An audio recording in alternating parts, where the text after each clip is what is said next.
Hi everyone, on this topic we'll talk about Delta DOP100 HMI link with Keyence KV Nano PLC via RS232.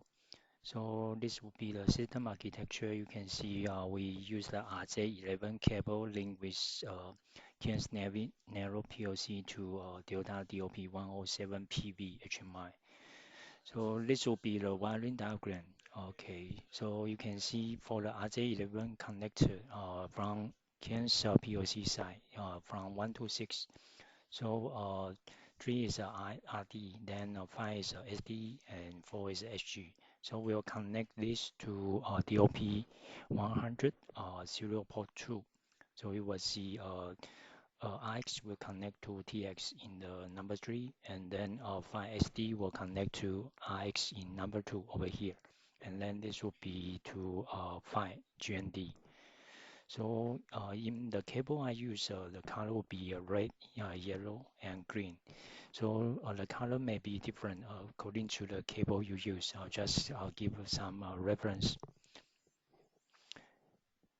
Next, we'll move to KV Nano or KV Studio setting. So first, we will select the connection type, and then this will be the PLC model. So we will select the corresponding PLC model, and then for the operation mode, he will select a KV host link and set the baud rate to 115200. Then this one is a default value, so you cannot modify. And then this will be the setting in the DI screen side. Means Delta DOP100 software. Next, we'll see the data register for this KV Nano PLC. So here we will see it support 5,000 data register, and so this will be the testing program for this topic. We use the 1 second on-off register, and then counter, and then we use the DM0 register.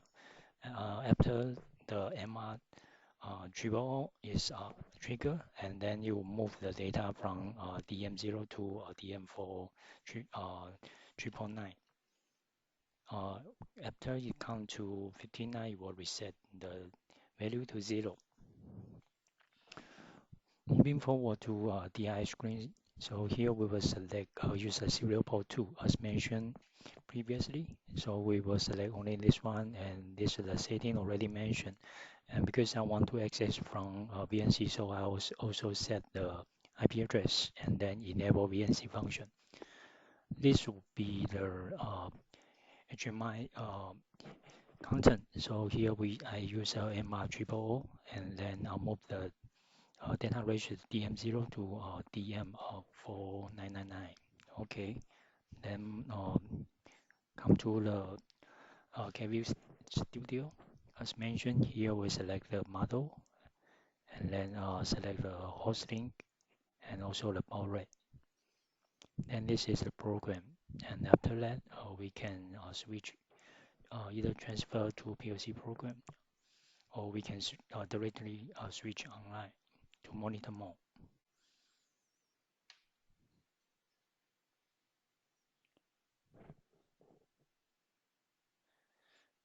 Okay, so you will see the value will keep increase and then this will stop.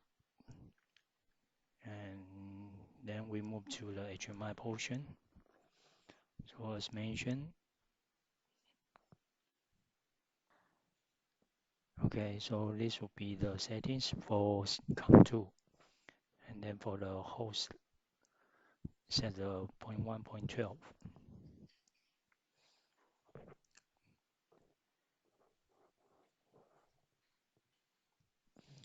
Okay, then we can back here and go to configuration, and then for the network, we select the VNC enable this function, and this is the address. So now we will access through VNC.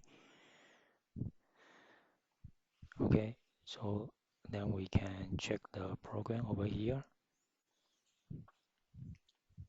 So if we disable, you will see the value stuck at 30. And then if we enable again, it will keep updating. So that's all for this topic. Thank you.